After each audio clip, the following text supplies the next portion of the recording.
Good afternoon, everyone. Welcome to Experience Joy TV, and I have a special treat for you today. We are interviewing Hank, the Sonic Shaman, on a subject that is very dear to my heart right now, and that is New Year's resolutions. Now, I saw Forbes magazine put up a statistic that 80% of people don't follow through on their New Year's resolutions, and I would be one of those. Um, what I really want to know, and what he's promised to share with us today, is what we can do to have those resolutions stick.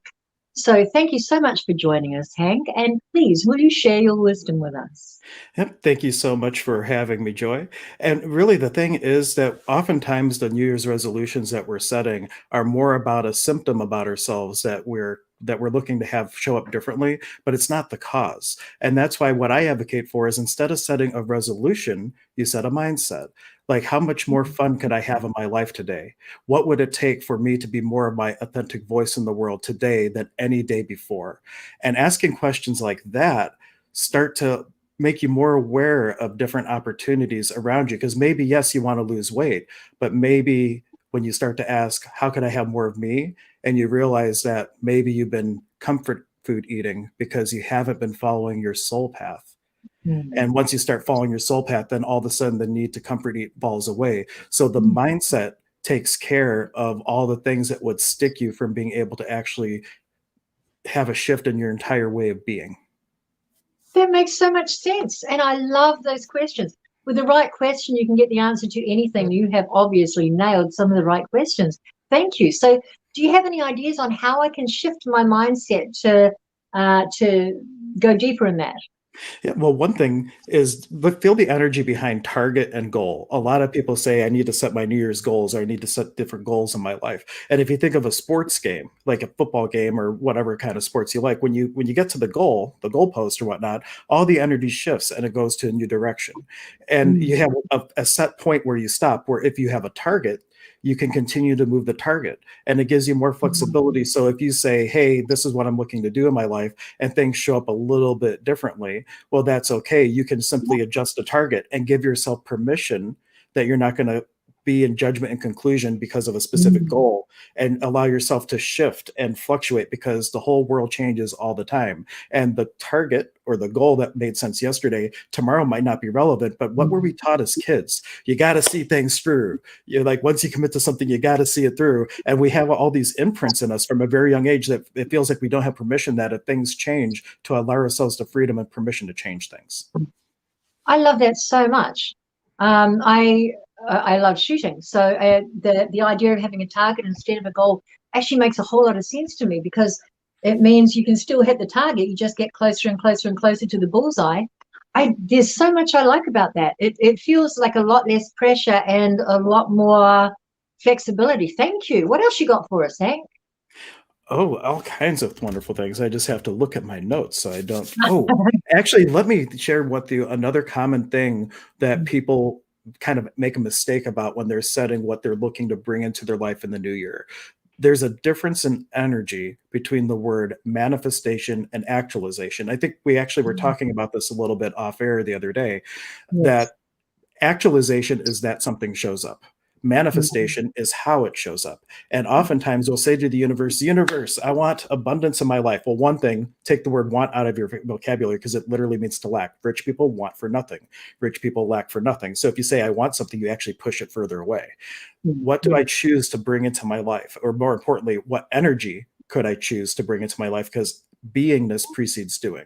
But going back to the point, if you tell the universe, show me abundance in my life, however, I'm only willing to receive that as a raise in my paycheck, you've handcuffed the universe saying, hey, I want abundance, but I'm only willing to receive it in one particular way when there's an infinite number of ways that the universe could deliver it to you. If we just say, universe, this is what I choose, and I'm willing to take it and receive it, however it shows up. I do like to add the words, though, with ease, right? Because the Yes. words with ease, when you tell the universe, bring it to me with ease, it's like, think of the magic genie, right? If everybody saw the new Aladdin movie, there was a hidden scene where the genie's giving you these examples of people who made these wishes that didn't turn out so well. Like if everything I touched turned to gold, and they would turn to gold, and that would be the end of them, or the pile of money appears above their head, all that kind of thing. But if you say, universe, bring it to me with ease, it's going to show up in the way that is just going to be so perfect for your current situation. So that's really the only extra suggestion you give to the universe, abundance with ease, and just watch it Yes. show up, which may or may not be a paycheck. Maybe you want a sweepstakes. If it's the Jamaican lottery, I'd watch out. I used to do scams when I worked at the bank and catch people who would like take advantage of people. So use your common sense at the same time, but really like just tell the universe, show me abundance, and the universe says, yes, finally you gave me something without any strings attached, that I can just provide it for you. But the other secret is, it's like you're in a rowboat. And once you put your intention out to the universe, if you expect the universe to just bring it to you, it's like the universe is rowing and you're not. If you're not doing your part, you just go in a circle. And so you start doing your part. That's where that question comes into play. What energy could I be to actualize all my desires with total ease? And you ask that question every single day, and what's going to happen is you're going to start to notice things, just like you and I, Joy, when we joined this class together. When I ask, like, what people could be brought into my life that are going to allow me to express more of me than ever before, and you just shine to me. And so when I heard your story, and then we ended up being accountability partners because no one else wanted to be partners with the crazy shamans, right? No, but it was just such a perfect thing, and because I'm paying attention and following the energy, and it's an art. You start by asking those questions, and maybe you don't feel that a certain pull for something, but if you stay the course and continue to ask the question every single day, then things will shift, and you'll start to notice things that are gonna change in your life. Absolutely. I find that the one thing that I add too, which covers my ass, make sure I get better stuff, is this or better. Those 3 words just they gave God leeway, and they make sure you get stuff you don't want. I love what it is you're saying. Thank you. These things make so much sense. Yeah, that's actually one of my favorite sayings. I thought I had it here. How does it get any better than this? That is like the thing to say, whether you stub your toe or won the lottery, you say that, and the universe continues to show you, this is how, this is how, this is how. And it just keeps growing on each other. Yes. Thank you. Is there anything else that you would like to share with us that will help us actually keep our New Year's, not resolutions, what's the word again? Oh, your New Year's inspirations, really. These are inspirations to bring things into the new year. Really, the last piece. Actualize our inspirations for the new year. How do we evolve into the next grandest versions of ourselves? Absolutely. And it's really hard, but it's really simple. Show up for your life.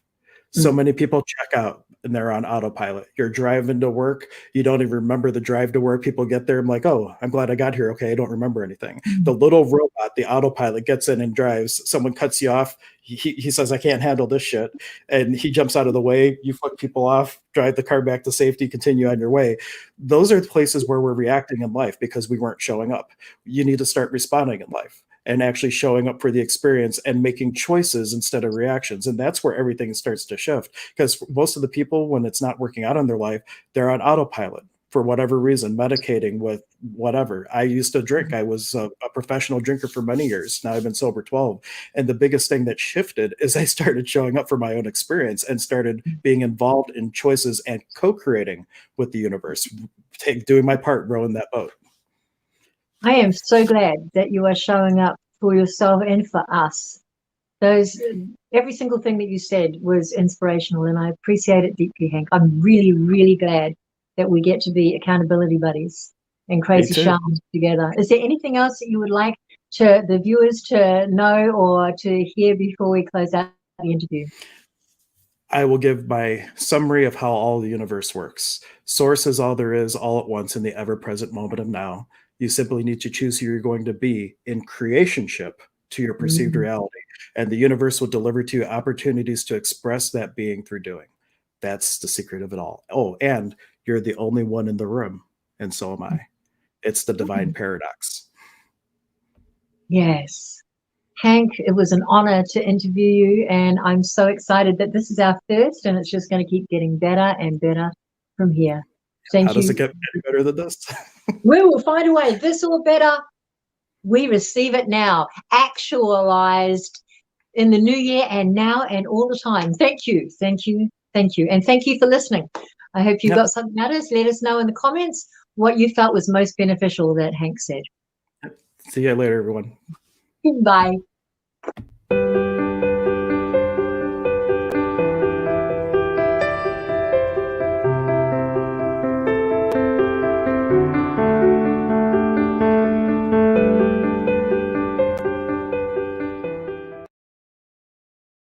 Thank you for watching, everyone. I was doing a homework assignment with my dear partner and accountability buddy on the path of shamanism, and that was just us doing a little interview. I thank you so much. I know you guys might have been confused with the way I was being interviewed on my own channel. I just wanted to say thank you for hanging in there. If you do have any questions, please leave them in the notes, and we will catch you next time.